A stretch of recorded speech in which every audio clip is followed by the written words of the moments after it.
საღამო მშვიდობისა, ჩახლართული ისტორიების მოყვარულთათვის სტუდია მაესტროს ეთერშია ტელეთამაში სიტუაცია პლუს. როგორც ყოველთვის ჩვენ ამ საღამოსაც მოგცემთ საშუალებას იმისა, რომ საინტერესოდ გაერთოთ ჩვენთან ერთად. გამოვალი მდგომარეობიდან ორიგინალური გამოსავალის ძიება, ვფიქრობ ნამდვილად საინტერესო გართობაა. მით უმეტეს, რომ ამ გართობას პრიზებიც ახლავს თან. თუ ერთხელ მაინც აღმოჩენილ ხართ რთულ და გამოუვალ სიტუაციაში, აუცილებლად გეცოდინებათ, რომ ნებისმიერი სიტუაციიდან არსებობს რამდენიმე გამოსავალი.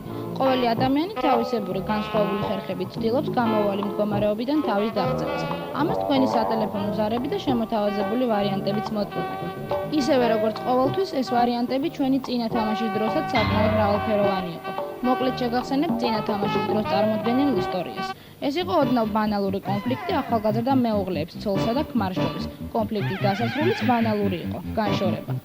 ამ ერთი შეხედვით ჩვეულებრივ ისტორიაში კი ყველაზე მძაფრი მცირეწლოვანი შვილის რეაქცია გახდათ.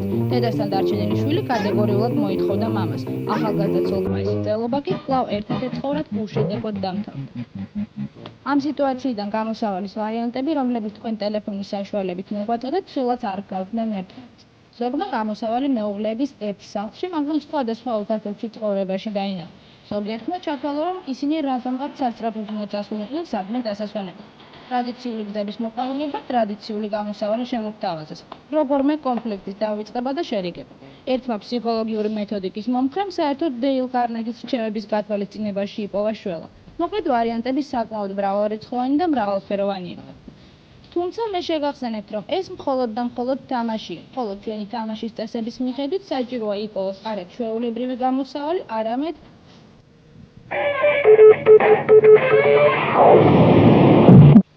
სწორედ ამ პრინციპის მიხედვით ჩვენი წინა თამაშის გამარჯვებული გახდა ჯენეტი ნანიკაშვილი.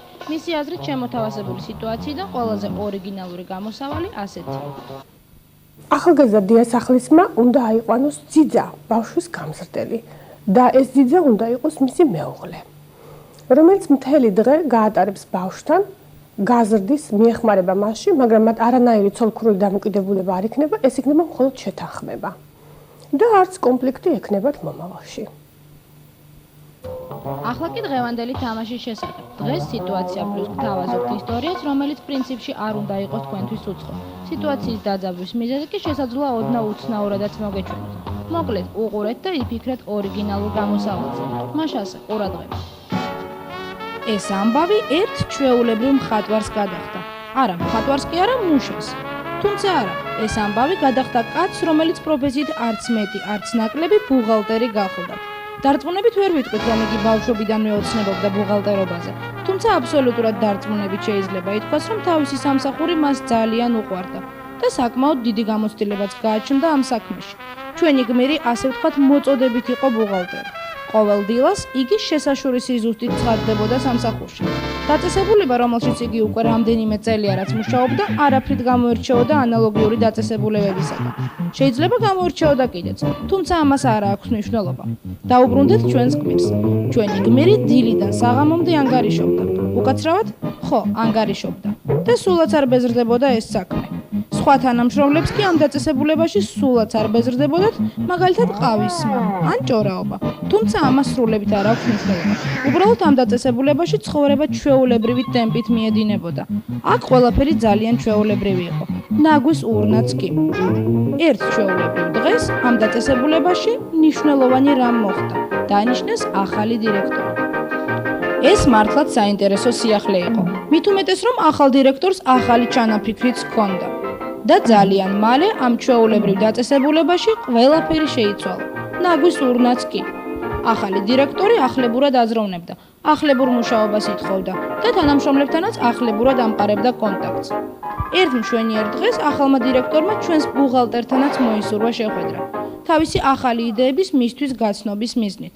საუბარი საკმაოდ ხანგრძლივი და დატვირთული აღმოჩნდა.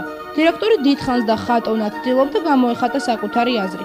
უფრო ზუსტად ეს იყო გარკვეული საქმის შეთავაზება, რომლის არს ჩვენი მშრომელი სტაჟიანი ბუღალტერი რატომღაც ვერა და ვერ სწვდებოდა. ხოლო როდესაც საბოლოოდ მიხვდა თუ რა უნდოდა ახალ დირექტორს, ცოტა არ იყოს გაოცებული და დაბნეული დარჩა. მოკლედ, ბევრი რომ აღარ გავაგრძელოთ, დირექტორი გარკვეული მაქინაციის განხორციელებას თავაზობდა ჩვენს გამოცდილ ბუღალტერს. ეს იყო საკმაოდ მომხიბვლელი წინადადება, რომელიც მსგავსი პროფესიის ადამიანისთვის არ უნდა ყოფილიყო უცხო. და აი აქ იწყება ყველაზე საინტერესო. ჩვენი მშრომელი სტაჟიანი ბუღალტერი აბსოლუტურ გაურკვევლობაში აღმოჩნდა. არა, ახალი დირექტორის ახალი წინადადება მართლაც მომხიბვლელი იყო. ბოლო-ბოლო 1-2 რაღაც ქაღალდს მოაწერდა ხელს, ბეჭედსაც დაარტყამდა და მორჩა. სამაგიეროდ მისი ბიუჯეტი საგრძნობლად შეიცვლებოდა. მაგრამ ჩვენი გმირი იმ ადამიანთა კატეგორიას მიეკუთვნებოდა, რომელთაც არაფრით არ შეუძლიათ მსგავსი ოპერაციების წარმოება. უფრო ზუსტად, ჩვენს გმირს არაფრით არ მისცემდა ამის საშუალებას ისეთი ცნება, როგორიცაა სინდის.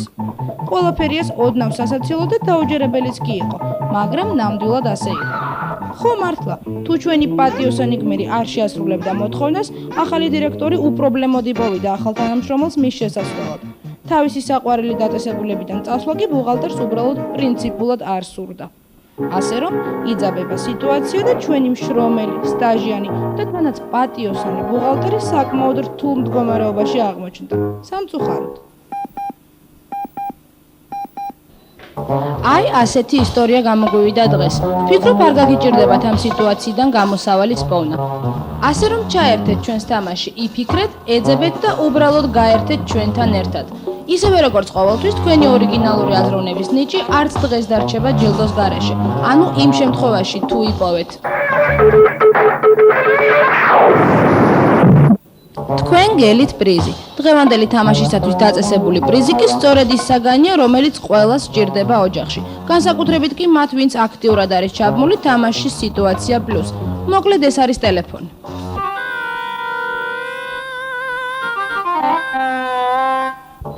მე კი შეგახსენებთ ტელეფონის ნომერს, რომლის საშუალებითაც უნდა დაგვიკავშირდეთ. 36 88 71. დღეისათვის სულ ეს იყო. სტუდია მაესტრო აგრძელებს მუშაობას. მე კი როგორც ყოველთვის ინტერესით ველი თქვენს ზარებს. ანუ ველი სიტუაციიდან ყველაზე ორიგინალურ გამოსავალს. დროებით.